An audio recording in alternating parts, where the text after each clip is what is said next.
রাধে রাধে, শুভ সকাল। সবাই কেমন আছো? আশা করি সবাই ভালো আছো, আমিও বেশ ভালো আছি। দেখো, আজ ভিডিওটি শুরু করলাম আমার বাবুসোনাকে আর শাশুড়ি মাকে দেখিয়ে। চলে আসলাম রান্না করতে বলতে সকালবেলা মানে বাবু স্কুলে যাবে, তার জন্য কিছুটা টিফিন করব। ওই জন্য সমস্ত বাসি কাজ আমার হয়ে গেছে। সমস্ত বাসি কাজ করে মাকে চা দিয়েছি, চা জলখাবার দেওয়া হয়ে গেছে। এদিকে বাবুকে বললাম যে তুমি ব্রাশটা করে নাও, আমি এদিকে তোমার টিফিন করি, খাবার তৈরি করি। এবার নিজে নিজেই ব্রাশে কলগেট লাগিয়ে নিয়ে বলছে, মা দেখো হয়েছে? আমি বললাম হ্যাঁ হয়েছে, যাও ব্রাশটা করে আসো। আর এদিকে আজকে বাবু বলছে লুচি খাবে লুচি খাবে। এদিকে দেখো না, আমি আটা মেখে নিয়েছি অল্প করে, আর এদিকে কিন্তু ভাতও বসিয়ে দিয়েছি আমি। এদিকে মানে আতপ চালের সিদ্ধ ভাত বসিয়ে দিয়েছি। বেশিরভাগ দিন এটাই করি আমি গ্যাসে, সকালবেলায় তাড়াহুড়ো করে হয়ে যায়, আর গিয়ে আতপ চালের ভাত মানে সকালবেলাটা হয়েও যায়। এদিকে দেখো লুচি করে নিয়েছি, আর আলু ভাজা করেছি, আর ঘি আলু সিদ্ধ ভাত টিফিন কিন্তু গুছিয়েও দিয়েছি। এখন মানে ছোটো ছোটো করে কেটে দিয়েছে, ও কাটতে পারবে কি না। এদিকে স্কুলে ব্যাগ গুছিয়ে দিয়েছি, এদিকে খাইয়ে দাইয়ে গুছিয়ে দিচ্ছি। এদিকেও বাবু দেখো নিজেই কিন্তু মোজা পরে নিয়েছে। আমি বলছি আজকে দেরি হয়ে গেছে, তুমি মোজাটাই কিন্তু পরে নাও তাড়াতাড়ি। ওই জন্য ও মোজাটা পরে নিল। এদিকে বাবুকে স্কুলে দিয়ে এসে কিন্তু আমি আবার রান্না করতে বসে গেছি দুপুরের জন্য। দুপুরে কিন্তু আমি উনুনেই রান্না করছি, আর যেহেতু দুপুরে বেশিরভাগ আমি উনুনেই করি। আর মানে সকালবেলাটা তাড়াহুড়ো লাগে, ভীষণ কাজের চাপ থাকে, কারণ সকালবেলা সমস্ত বাসি কাজ থাকে, মাকে ব্রাশ করানো, ছেলেকে ব্রাশ করানো, এবার আরও তো কত কাজ থাকে সংসারে। ওই জন্য আমি সকালবেলাটা গ্যাসেই করে নিই, আর দুপুরবেলা আর রাত্রিবেলা উনুনেই করি। আর কি বলতো, আজকে বাবুর লুচিগুলো মানে পরোটা মতো করেছি, তেমন লুচি মানে বলা যায় না, হাত দিয়ে করতে হচ্ছে। কি বলতো, সেই বেলুন যেটাতে লুচি বেলা হয় না, সেটা না আমি ওইভাবে রেখেছি, দেখি মানে কাগজের ভিতরে রেখেছি, দেখি ওর ভিতরে মানে তেলাকাটা ঢুকেছে। মানে এত তেলাকাটা, আর মানে ইঁদুরের উৎপাত আমাদের বাড়িতে এসে কী আর বলবো। ওই জন্য আমি কটা করেছি হাত দিয়ে মেয়ে করে আমি। আবার যদি ওটা ধুয়ে করতে যাই না, ওটা আবার শুকাবে হবে, দেরি হবে। যাই হোক, ওই কটা করেছি তো, ওই জন্য আমি হাত দিয়েই মানে আর কি করে দিয়েছি। ওই জন্য কিন্তু লুচিগুলো মানে অমন হয়েছে, ছোটো ছোটো করে দিয়েছি, হাত দিয়ে চেপে চেপে চেপে চেপে বড়ো করে। এদিকে দেখো আমি বাবুকে স্কুলে দিয়ে এসে আমি এখানে বসে পড়েছি। আলুর আজকে রান্না হবে, সব তোমাদের দাদা ভাইয়ের পছন্দের মতো রান্না। বেসন নিয়ে রেখেছে, যে আমাদের বৈশাখ মাস নিরামিষ, বেসন নিয়ে রেখেছে যে বড়া খাবে বলে, মানে এটা সেটা টুকটাক, যেমন এখন অনেক রকম আলুর বড়া করা যায়।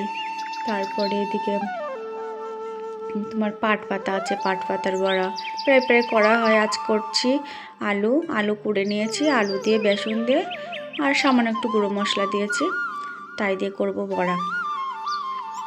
আর এদিকে আলু ভাজা করছি, ডাল করছি, আর এদিকে তোমার নিম পাতা করব, মানে নিম পাতা মানে ভাজা করব। নিম পাতা ভেজে ভালো করে গুঁড়ো করে, তারপরে লবণ আর তেল দিয়ে মেখে খেতে কিন্তু বেশ ভালোই লাগে। আর তোমাদের দাদাভাই ভীষণ পছন্দ করে, আর খাওয়া কিন্তু উপকার। সপ্তাহে অন্তত বেশি না হোক একদিন করে খেলে কিন্তু অনেকটাই উপকার। যাই হোক, আগের দিন করেছিলাম, দাদাভাই বলছিল বেশ ভালোই লেগেছিল, তুমি আজকে একটু করো। আজকে যেহেতু শুক্রবার, ওই জন্য বলছে আজকে একটু করো তুমি। ওই জন্য আমি আবার পেরে গুছিয়ে নিয়ে এসেছি, সেটাই করব। আগে বড়াটা করে নিই, নাহলে কী বলো তো, বড়াটা না করে নিলে না, তারপরে নিম পাতাটা দিলে না, এবার নিম পাতা ধরে তেতো, ওই জন্য কড়াটা আবার ধুতে হবে, আবার মানে তেতো না ধুলে বা তেতো লাগবে বড়াটা। ওই জন্য আগে বড়াটা করে নেব, তারপরে এই কড়াই লাস্টে মানে নিম পাতাগুলো দিয়ে ভেজে নেব ভালো করে। এদিকে দেখো আমি বড়া করছি, ওদিকে কিন্তু পিছনে ক্যামেরার পিছনে কিন্তু ছেলের বাবা বাড়ি চলে এসছে কাজের থেকে, এসে কিন্তু বসে আছে, বলছে আমরা বড়া খাওয়ার জন্য কিন্তু চলে এসেছি, তাড়াতাড়ি দাও। আমি বলছি ঠিক আছে দেবো তো অবশ্যই।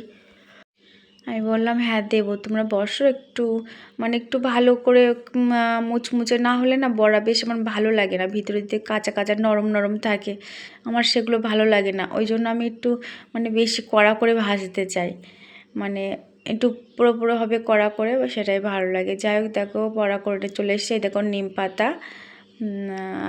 পাতা দেখো কত সুন্দর গুঁড়ো হয়ে গেছে, আর একটু তেল আর লবণ দিয়ে নিয়েছি। এটা কিন্তু আমি কোনোদিনও খেতাম না আগে বাবার বাড়িতে, যদি এই রান্না করতো মা, অনেক রকমই খেতাম না, যেমন ভেন্ডি, কোনো রকম ডাঁটা, কলা, এরকম তেতো জিনিস কিছুই মা কিন্তু অন্য কিছু রান্না করে দিত। কিন্তু এখন কি হবে বলো তো, এখন কেউ তো মানে বলার নেই, খাও খাও, কেউ কিছু করে দেওয়ারও নেই, যদি এটা না খাই তাহলে অন্য কিছু কেউ কিছু করে দেওয়ার নেই।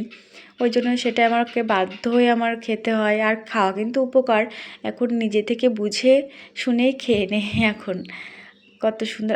এখন কিন্তু ভালোই লাগে, খেলে উপকার আর ভালোই লাগে। আর এখন মা নেই, আর কে করে দেবে আর কে কী বলবে।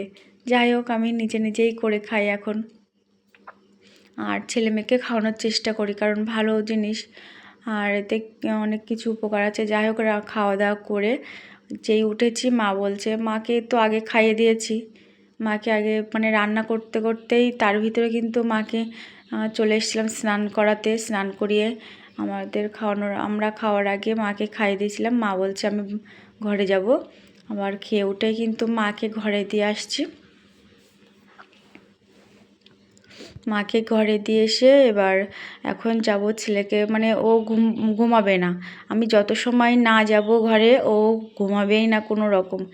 এবার সারা দুপুর না ঘুমালে না, এবার সারা দুপুর ঘুরে বেড়াবে, আর সন্ধ্যা হবে আর বই না পড়ে মানে ঘুমিয়ে পড়বে। ওই জন্য আমি ঘুম পাড়িয়ে আবার চলে এসেছি, ওকে ঘুম পাড়িয়ে পর আমি চলে এসেছি উঠে। বিকালে কিছুটা কাজ আছে সেগুলো করতে হবে, কারণ মানে তাড়াহুড়ো করে স্নান করে নিয়েছিলাম, অনেকটা জামা কাপড় ভিজিয়ে রেখেছিলাম, সেগুলো কাচা হয়নি ওইগুলো। এবার তার আগে ভাবছি মাকে মা বসে আছে বাইরের থেকে ঘরের থেকে চলে এসছে, মাকে ভাবছি একটা লেবু কেটে দিয়ে তারপরে যাব। ওই জন্য দেখো লেবুটা কেটে নিচ্ছি, বাবু উঠলে বাবুকে একটা কেটে দিতে হবে, কারণ ও ভীষণ লেবু পছন্দ করে। ওই জন্যে মাকে আগে লেবুটা কেটে দিয়ে তারপরে যাব ওইদিকে।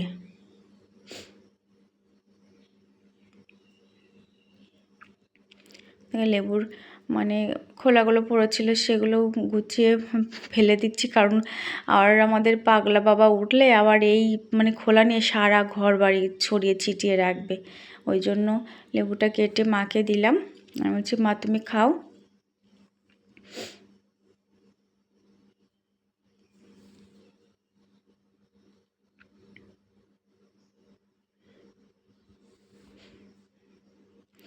মাকে দিয়ে দিলাম, এবার মা বসে খাচ্ছে। এবার আমি যাব, কিছুটা কাজ আছে, বাসন মাজতে বাকি আছে, এদিকে কিছুটা জামা কাপড় ভিজিয়ে রেখেছিলাম সেগুলো দেখো বাসনগুলো মেজে নিয়েছি।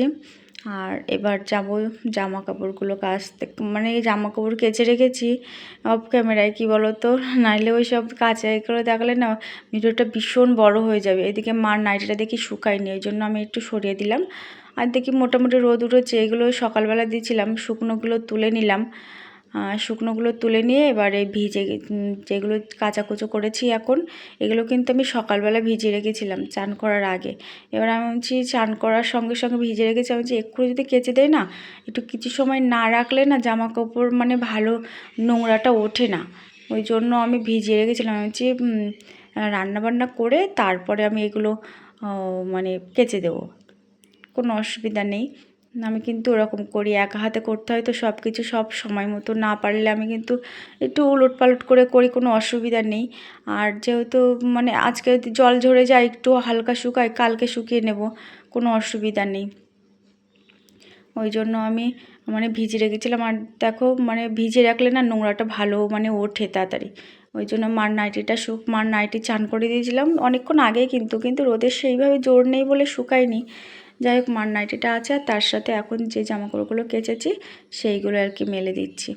এগুলো বিকালে একটু জল ঝরে গেলে উপরে তুলে দেবো, উপরে আজকে না শুকায় কালকে শুকাবে, অসুবিধা নেই। আমি কিন্তু এইভাবেই করি, আর কি করব বলো। আর মাকে উপরে দিয়ে এসছি, এবার জামাকাপড়গুলো মেলে ওই যে কিছুটা জামাকাপড় তুললাম তো ওইগুলো এবার ভাঁজ করে নেব। আমাদের কি বলো তো, আমাদের মধ্যবিত্ত পরিবারের না ইচ্ছাগুলো পূরণ করতে অনেক অপেক্ষা ও ধৈর্য পরিশ্রম করতে হয়। আমাদের জীবনে অনেক ইচ্ছা থাকে, কিন্তু সব ইচ্ছা তো আর একসঙ্গে পূরণ হয় না। যাই হোক, আমি চাই আমার ইচ্ছাগুলো একটু একটু করে পূরণ হোক। আর আমি অনেক আশা করে এই ইউটিউব চ্যানেলে এসেছি। আমি জানি আমার কোনো কিছুই হচ্ছে না, আমি তবু আমি আশা ছাড়িনি, কিন্তু আমি একটু আশা ছাড়িনি। আমি চাইছি আজ না হোক কাল না হোক পরশু না হোক তরশু, একদিন না একদিন আমি এক জায়গায় দাঁড়াবোই, সেই আশা নিয়ে, সেই ভরসা নিয়ে আমি এসেছি এখানে, শুধু তোমাদের ভালোবাসা পাওয়ার জন্য, শুধু তোমাদেরই ভালোবাসা পাওয়ার জন্য। সত্যি কথা, সবাই না কিছু করতে চায়, কিছু না কিছু করে, আমিও তেমনই কিছু না কিছু করতে চাই। জানি না কবে কি করতে পারবো কি না পারবো। বাড়ি থেকে কিছু করতে চাই, জানো তো আমার শাশুড়ি মা অসুস্থ, আমি কোথাও বেরোতে পারি না, একদিনের জন্যও কোথাও বেরোতে পারি না, কোনো আত্মীয় স্বজনের বাড়িতেও যেতে পারি না। কার ভরসায় রেখে যাব বলো। ওই জন্য আমি যেতেও পারি না, বাড়িতেই সবসময় সারাক্ষণই কিন্তু আমি থাকি। ওই জন্য আমি চাই বাড়ি থেকে কিছু না কিছু একটা করি, শুধু একমাত্র তোমাদের ভালোবাসা, তোমাদের সাপোর্ট ছাড়া সেটা আমি কোনো দিনও পারবো না। আর যে ভিডিওটি দেখছো প্লিজ তাকে একটি কথাই বলবো, যে যেখান থেকে দেখছো একটি কমেন্ট রেখে যেও, আর কেমন লেগেছে ভিডিওটি সেটা একটু বলে যেও, তাহলে আমার না খুব ভালো লাগবে, খুব ভালো লাগবে। যাই হোক, আমি দেখো তোমাদের সাথে কথা বলতে বলতে কিন্তু আমার জামাকাপড় ভাঁজ করা হয়ে গেছে। ভাঁজ করে খাটটা একটু গুছিয়ে নিলাম, গুছিয়ে চলে এসেছি এবার ছাদের উপরে চলে এসেছি। দেখো কিছুটা আম তেল করেছিলাম, আর কিছুটা আম কেটে শুকাতে দিয়েছিলাম। এই যে দুটো বয়ন না, যেগুলো হলুদ হলুদ দেখা যাচ্ছে, এই বয়নগুলো কিন্তু এবার করেছে, কিন্তু দুঃখের বিষয় না ভালো হয়নি। কী হয়েছে তা কী জানি, মনে হয় আমি রোদে দিয়েছিলাম সেই অবস্থায় ঢাকা পড়ে গেছিলো, কেমন একটা গন্ধ হয়ে গেছে। কিন্তু এই বড় বয়নটা কিন্তু 5-7 বছরের আগে আম তেল, এত সুন্দর সেন্ট আর এত সুন্দর খেতে, কি বলবো তোমাদের সাথে। সেইভাবে আছে, কোনো নষ্ট হয়নি, কিছু হয়নি, কিন্তু এই দুটো বয়ন এমন হলো কেন আমি ঠিক বুঝতে পারছি না। সত্যি ভীষণ খারাপ লাগছে, এতটা তেল এতটা আম এত সুন্দর করে দিয়ে করলাম, তা বেকার হয়ে গেল। আর এদিকে দেখো আম শক্ত আমগুলো কেটে দিয়েছি, কাঠবিড়ালিতে নিয়ে কুলোর থেকে নিয়ে সব বাইরে টেনে টেনে ফেলেছে, আর কুড়ে কুড়ে খেয়েছে। এবার সেগুলো ফেলে দিলাম কিছুটা। এবার দেখছিলাম বয়নের নিচেটা তেল তেল মতো আছে তো, পড়ে গিয়েছে ফেটে গিয়েছে কি সেটাই দেখছিলাম। এইভাবে নিয়ে যেতে পারবো কি না ভয় লাগছে ভীষণ, যদি পড়ে যাই। যাই হোক, ওই জন্য আমি বলছি কাত করে নেই, বসিয়ে নিলে যদি পড়ে যায়, কাত করে নিলে অতটা পড়বে না। ওই জন্য আমি ওইভাবে কাত করে নিয়ে চলে আসলাম এখানে। এবার এই জায়গাটায় রেখে দেব, আস্তে আস্তে করে রেখে দেব, আর বয়নের মুখগুলো না খুলে রেখে দেবো, তাহলে ভালো হবে আর কি। বইয়ের মুখগুলো খুলে রেখে দিচ্ছি। আমি ভয় লাগছে গরমে ঘাম বসে কি ঘামে কি ওরকম হলো না কি বুঝতে পারলাম না। যে ভিতরে ঘামে না, ঘেমে ঘেমে জল জল হয়ে যায় না, সে ঘেমে ঘেমে কি ওরকম হয়ে গেল। আমগুলো এবার ঢাকা দেবো কিছুতে একটা গামলাতে। যাই হোক, ভিডিওটি এখানেই রাখলাম। সবাই ভালো থেকো, সুস্থ থেকো, আর কে কোথা থেকে দেখলে একটু কমেন্টে জানিও। আর যদি কোথাও ভালো লেগে থাকে ভালো, আর খারাপ লাগলে খারাপ। সবাই ভালো থেকো, সুস্থ থেকো, একটা লাইক কমেন্ট করো। টাটা।